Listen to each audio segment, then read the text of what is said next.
खालिद बिन वलीद जब किले का मुहासरा कर चुके हैं, ईसाई पादरी ने अपने सारे साथियों से कहा, हम इनको 3 दिन का टाइम देते हैं कि हम इनको सुलह करने की बात करेंगे, लेकिन मेरी एक शर्त होगी। ये अपने नौजवान साथियों को लेकर बाजार से गुजरते हुए आ जाए, अगर सही सलामत इनके सारे फौजी आ गए, हम किले की चाबियां दे देंगे। सारे ईसाइयों ने पूछा, क्या करना क्या चाहते हो? उस पादरी ने कहा, मुल्क की मशहूर खूबसूरत लड़कियों को और जरो जवाहरात को मैं रास्ते पर बिछा दूंगा, नंगी लड़कियों को खड़ा कर रखूंगा।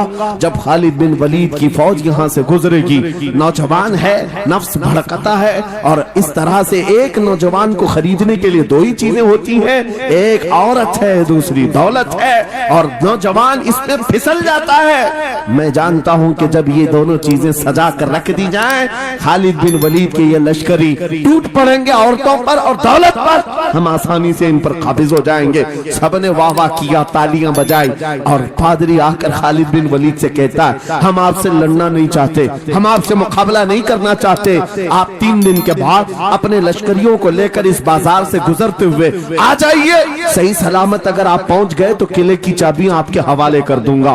तवज्जो, खालिद बिन वलीद ने कहा, मंजूर है, ये शर्त मैं इत्तेफाक करता हूं। वापस आया, अपने साथियों से कहा, जंग नहीं करनी है, लेकिन एक ही शर्त उन्होंने रखा है, 3 दिन के बाद इस बाजार से गुजर कर हमें जाना है, लेकिन कोई ना कोई हरबा तो होगा, कोई ना कोई साजिश तो होगी, हर चीज के लिए तैयार रहना। खालिद बिन वलीद अपने उन नौजवान लश्करियों से कह रहे थे, ऐ नौजवानों, तवज्जो से सुनना इस बात को, आज भी दुनिया ये सारे हरबों पर अमल कर रही है हमारे साथ, हमारे नौजवानों के साथ। खालिद बिन वलीद के 3 दिन गुजर गए, ईसाइयों ने अपनी तैयारियां खूब कर ली, बाजार में ओरियां लिबास में, आधे लिबास में नंगी लड़कियों को खड़ा किया, सरो जवाहरात दौलत के अंबार बिछा दिए।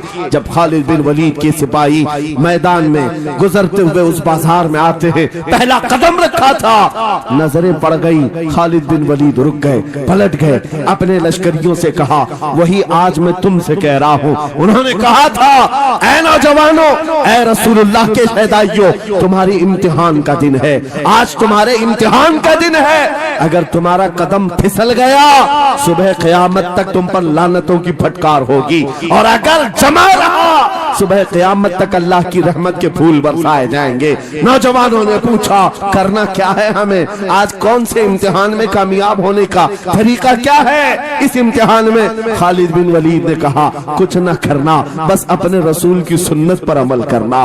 कहा, हम तो करते हैं, यहाँ क्या करना है? खालिद बिन वलीद कहते हैं, मैंने मेरे मुस्तफा करीम को देखा है, जब रसूलुल्लाह मदीने के बाजार से गुजरते थे, अपनी नजरें नीची करके जाते थे, आज तुम बाजार से जा रहे हो, बस इस सुन्नत पर अमल कर लो, अपनी हया की नजरें झुका कर चलना, फिर उसके बाद अल्लाह मालिक है। खालिद बिन वलीद के जोश और वलवले से भरी हुई ये तकरीर ऐसी असर कर गई, वो नौजवान 1-2 नहीं थे, सैकड़ों की तादाद में थे, सर झुकाए बाजार से ऐसे चल रहे हैं। तारीख निगार कहते हैं, वो इस तरह से चल रहे थे कि उनके सरों पर अंडा भी रख दिया जाता तो नहीं गिरता, न इधर हिलाए न उधर हिलाए, न इधर देखे न उधर देखे, और बराबर अपनी नजरें जमीन पर झुकाए हुए तेजी से चलते हुए उस किले के फाटक तक पहुंच गए। वहां वो पादरी साहब इंतजार में थे, भटक गए होंगे, औरतों से भिड़ गए होंगे, दौलत जमा कर रहे होंगे, मगर ये दीवाने ठुकराते हुए हर दौलत और उरियानियत को उस किले के फाटक तक पहुंच गए। पादरी सामने आया, किले की चाबियां वादे के मुताबिक खालिद बिन वलीद की गोद में डाल दिया और कहा, एक बात बताओ ऐ खालिद, एक बात तो बताओ, ये जो तुमने जमात, ये जो तुमने लश्कर जमा किया है सिपाहियों का, ये इंसान है या फरिश्ते हैं? इनके दिल है या नहीं? इनकी ख्वाहिशात है या नहीं? इनके जिस्मों में नफ्स है या नहीं? हमने मुल्क की सबसे खूबसूरत तरीन औरतों को खड़ा कर दिया था, दौलत को बिछा दिया था, इनमें से एक भी उसकी तरफ तवज्जो नहीं किया। खालिद बिन वलीद मुस्कुराकर जो जवाब देते हैं वो हमारा ईमान होना चाहिए। क्या जवाब देते हैं? फरमाते, नादान, ऐ ईसाई, उन आंखों को तू खरीदने की कोशिश कर रहा था जिन आंखों में पहले से जमाले मुस्तफा बसा हुआ। اللہ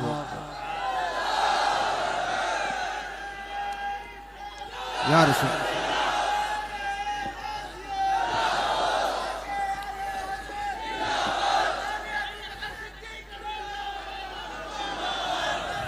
یہ جو لوگ لائٹ کے قریب ہیں ان سے گزارش ہے کہ آپ ہٹ جائیں کرنٹ لگ میرے عزیزوں یہ جواب تھا ان آنکھوں کو دنیا کا حسن کیا دھوکہ دے سکتا ہے جن آنکھوں میں پہلے سے جمال مصطفیٰ بسا ہوا اور تاریخ نے بار بار یہ گمراہ کرنے کی کوششیں کی ایک بار نہیں دو بار نہیں قلیوبی میں ایک حکایت ہے حضرت شہاب الدین قلیوبی نے لکھا ہے 3 بھائی ایک عیسائی بادشاہ کی قید میں آ گئے تھے تینوں سگے بھائی تھے اور جوان بھی تھے جوان زیادہ ہیں اس لیے خطاب کر رہا ہوں اس کا مطلب یہ نہیں ہے کہ بوڑھوں کے لیے کوئی نصیحت نہیں انسان ہے نفس ہے تو سب کے لیے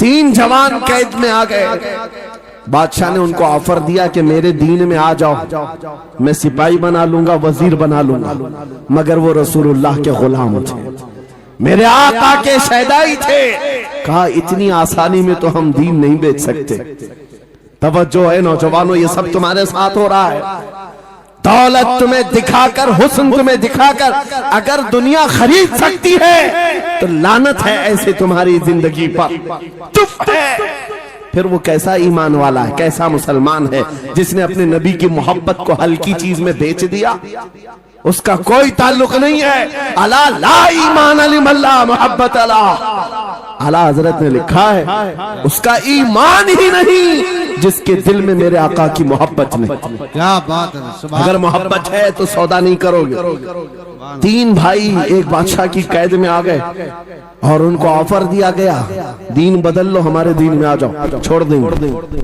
سخت تھے جمے ہوئے تھے ڈٹے ہوئے تھے کہا نہیں کہا جلاد کو بلاؤ کوڑے مارو کہا تیار ہیں اتنا نہیں بادشاہ اتنے غصے میں تھا جلاد کو بلایا اور کہا ایک کڑھائی لاؤ تیل ڈالو اور کھولاؤ تیل ڈال کر کے کھولایا گیا جب تیل کھولنے لگا ان تینوں میں سے بڑے بھائی کو اٹھا کر تیل میں ڈال دیا چلتے ہوئے تیل کے اندر جب اس نوجوان کو ڈالا گیا تو فوراً دم زدن میں روح نکل گئی شہید ہو گئی 2 بھائی دیکھ رہے ہیں اپنے بڑے بھائی کی موت دیکھ رہے ہیں یہ حالات آ گئے یہ باتیں یاد رکھنا تھوڑی دیر کے بعد بادشاہ نے دوسرے سے کہا اب بتاؤ تمہارا کیا ارادہ ہے دوسرے نے کہا اب تو اور بھی تم نے سخت کر دیا امتحان ہم تو اپنے نبی کو دھوکہ نہیں دے سکتے اور نہ ہی میرے شہید بھائی کو بادشاہ نے دوسرے کو اٹھایا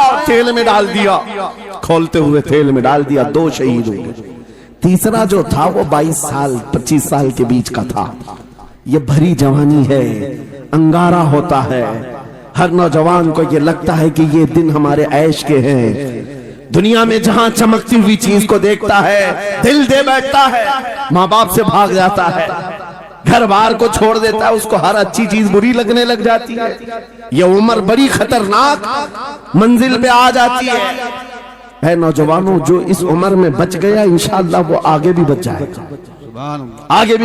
گا 22 سال کا کھڑیل جوان ہے جس کے سامنے اس کے 2 بھائیوں کو کھولتے ہوئے تیل میں ڈالا گیا اس کی کیفیت کیا ہونا چاہیے اب پوچھا گیا تمہارا کیا ارادہ ہے کہا اس طرح تم 100 بار بھی تیل میں ڈالو گے تو میں یہی کہوں گا میرا رسول محمد سبحان اللہ صلی اللہ علیہ وسلم ہمارے آقا محمد صلی اللہ علیہ وسلم ہیں میں یہی کہوں گا بادشاہ اتنے غصے میں تھا کہا کہ اس کو چیر دو اس کو کاٹ دو وزیر تھا بادشاہ کا چالاک اس نے کہا اس کو قتل کر دینے مار دینے سے کچھ ہوگا نہیں مجھے 1 مہینے کا ٹائم دے اس کو چینج کر کے لے کے آؤں گا اگر نہیں لایا تو میری زندگی داؤ پہ لگ جائے بادشاہ نے کہا لے جاؤ 1 مہینے کا ٹائم ہے اس کو بدل کر کے لاؤ وجہ یہ تھی کہ اس وزیر کے گھر میں بڑی خوبصورت لڑکی تھی جس کے رشتے کے لیے بڑے بڑے بادشاہوں کے شہزادوں کے پیغامات آتے تھے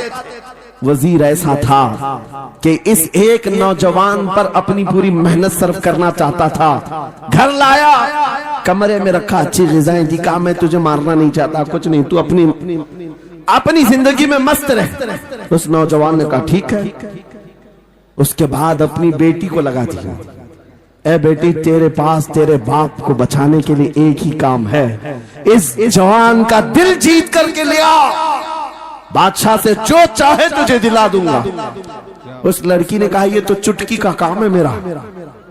जिसके पास हुस्न होता है उसे ऐसा लगता है हर किसी को अपने दामे फरेब में फंसाएगी। इतना आसान नहीं है, हर कोई लट्टू नहीं होता। रात को जब ये लड़की आती, नौजवान मुसल्ला बिछाता सजदे में चला जाता और वो खड़ी रहती बैठी रहती, खड़ी होती बैठी होती, रात गुजर जाती, वो ओंग ओंग कर चले जाती। कितने दिन हो गए रोजाना वो बात तक नहीं करता, सर तक नहीं उठाता, उसका सजदा लंबा ही होता चला जाए। जब वो चली जाए सजदे से उठ जाए। महीना गुजरने को आया, तंग आ गई, कहा उस जवान को, ए नौजवान, ए पत्थर दिल के लड़के, जरा उठकर एक बार मुझे देख तो ले। मेरे हुस्न को देखने के लिए बादशाहों के शहजादे बेचैन रहते हैं, बड़ी बड़ी जगहों से मेरे निकाह के पैगाम आते हैं, मगर मेरे बाप की इज्जत की सलामती के लिए मैं तेरे साथ लगी हूँ। क्या बात है, तुझे गुरूर कितना है, मुझे देखता क्यों नहीं? नौजवान ने सर उठाए बगैर कहा, बस तू अपने मकसद में कामयाब नहीं हो सकती, वापस चली जा, इसलिए कि इन आंखों में एक ही हुस्न बस रहा है, वो आमिना के लाल का हुस्न है। क्या बात है, नारे तकबीर। बस वो एक हुस्न बसा हुआ है और उस हुस्न को धोखा नहीं दिया जा सकता। सुभान अल्लाह। वो खातून के दिल में, उस लड़की के दिल में ऐसी हैबत तारी हो गई, ऐसी हैबत तारी हो गई, कपकपाने लग गई और खड़ी होकर कहने लगी, मैं दिल से गवाही देती हूँ कि तू भी सच्चा है, तेरा दीन भी सच्चा। सुभान अल्लाह, सुभान अल्लाह। उठ जा, मुझे आजाद कर इस तमाम वाहियात जिंदगी से, मैं तेरे साथ आने को तैयार हूँ, तेरे दीन में भी और तेरे निकाह में भी। नौजवान खड़ा हुआ, कहा कि ये ईमान लाई हुई है। उस खातून ने कहा मैं तेरी बेड़ियां खोलती हूँ, मैं यहाँ से जाने का रास्ता फराहम करती हूँ। दुनिया जिसको फंसाने के चक्कर में थी, अक्सर ये देखा गया है वो खुद अपनी गर्दन मुस्तफा के कदमों में देने को तैयार। क्या बात है। शर्त इतनी है कि मोहम्मद से वफा तूने तो हम तेरे हैं, ये जहां चीज है कि अल्लाह हो कलम तेरे, सुभान अल्लाह। सब तुम्हारा हो सकता है, सब तुम्हारा होगा। बस जिंदाबाद, मरहबा। मेरे अजीजों, अब सुनो आगे की बात। कलियू भी फरमाते हैं, इन जवानों की हिकायत क्यों सुना रहा हूं, ये आने वाले हालात, आने वाले हालात हैं। कहते हैं रात की तन्हाई में उस खातून ने उस नौजवान की बेड़ियां खोल दी, हुजरे का दरवाजा खोल दिया और उसको लेकर के निकल गई। कहा रास्ता मैं बताती हूँ, सल्तनत की सरहदें मैं उबूर कराती हूँ, फिर तेरी मर्जी, अगर मुझे साथ रखना है तो ले चल अपने दयार में, या फिर छोड़ना है तो छोड़ दे। उस नौजवान ने कहा कि ठीक है साथ चलो। रात के वक्त ये दोनों तन्हा साथ चल रहे थे। ये भागे हुए लोग नहीं है, ये ईमान पर इस्तिकामत वाले लोग, सुभान, ये हुस्न पर फिदा होने वाले लोग नहीं। रात के वक्त जब चल रहे थे, आधी रात गुजरी हुई थी, अचानक घोड़ों के दौड़ने की आवाज आई। बहुत अहम बात कर रहा हूँ, घोड़ों के टाप की आवाजें आने लग गई। अब ये दोनों डर करके एक दरख्त के पीछे छुप गए। उन्हें लगा बादशाह को खबर हो गई, बादशाह ने हमें पकड़वाने के लिए पूरी फौज भेज दी है। वजीर को भी पता चल गया होगा, ये डरे सहमे हुए दरख्त के पीछे छुपे हुए थे कि अब क्या होगा इसके बाद। घोड़ों के दौड़ने की आवाज कम होती गई, कम होती गई, और इनके दरख्त के आगे आकर सारे घोड़ों की आवाज रुक गई, सब रुक गए। और ये दरख्त के बाहर सर नहीं निकाल रहे थे। बाहर आई हुई जमात ने इनका नाम लेकर पुकारा, फलां बिन फलां बाहर आ जाओ। ये नौजवान कहता है जब मैं बाहर आकर देखा, ये बादशाह की फौज नहीं थी, इसके दोनों शहीद भाई पूरी जमात के साथ घोड़ों पर सवार हैं। सुभान अल्लाह। जिनको बादशाह ने खोलते हुए तेल में डाला था, वो घोड़ों पर सवार आ रहे हैं। नौजवान देख करके हक्का बक्का रह गया। पूछा भाईजान आप कैसे आए? आप कैसे आए? उन दोनों भाइयों ने कहा, ऐ हमारे नन्हे भाई, क्या तुझे पता नहीं? अल्लाह ने फरमाया, वला तक़ूलू लिमन युक़तलु फी सबीलिल्लाहि अमवात बल अहयाउ वलाकिन ला तशऊरून। जो अल्लाह की राह में मारे जाएं उन्हें मुर्दा मत कहो, वो जिंदा है, तुम्हें उसका शऊर नहीं। ये सिर्फ तू हमें देख रहा है, पहचान रहा है। तुझे पता है ये जो जमात हमारे साथ आई है आम लोगों की नहीं, ये बदर खंदक के सहाबा की जमात है। सुभान अल्लाह, सुभान अल्लाह, बहुत अच्छा या रसूल अल्लाह, मरहबा। अल्लाह, बात सिर्फ इतनी है, बात सिर्फ इतनी है, अगर तुम अल्लाह के सच्चे बंदे बन जाओ, हुजूर के वफादार बन जाओ, पूरी दुनिया तुम्हारे लिए घुमा दी जाए, हालात तुम्हारे लिए बदल दिए जाएंगे। थोड़े दिनों की बात है, इसीलिए इकबाल ने कहा था, सच्ची बात है नौजवानों, मेरा पैगाम ये है, अगर सुनना है तो सिर्फ इतना है, कुफ्र दम तोड़ देगा टूटी हुई शमशीर के साथ, कुफ्र दम तोड़ देगा टूटी हुई शमशीर के साथ। घर तुम निकल आ जाओ एक बार नारे तकबीर के साथ। नारे तकबीर, नारे रिसालत, नारे गौसियत, लब्बैक या रसूल अल्लाह, लब्बैक या रसूल अल्लाह, नारे तकबीर। अब बात ये सुनकर के चलो, दो मिसालें मैंने तुम्हारे सामने रखी, एक सैयदना खालिद बिन वलीद की, एक ये तीन नौजवान भाइयों की। दोनों जगह पर भी मैंने आपके सामने रखा दुनिया ने किस जरिए से हमें खरीदने की कोशिश की। खालिद बिन वलीद के जवानों को भी दुनिया औरत और दौलत से खरीदना चाहती थी, इन तीन जवान भाइयों को भी दुनिया दौलत और औरत से खरीदना चाहती थी। आज भी वही सिचुएशन है।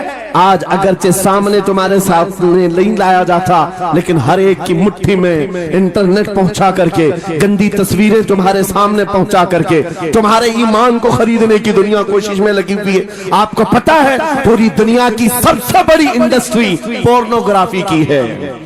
ये बॉलीवुड और हॉलीवुड कुछ नहीं लगते उसके सामने।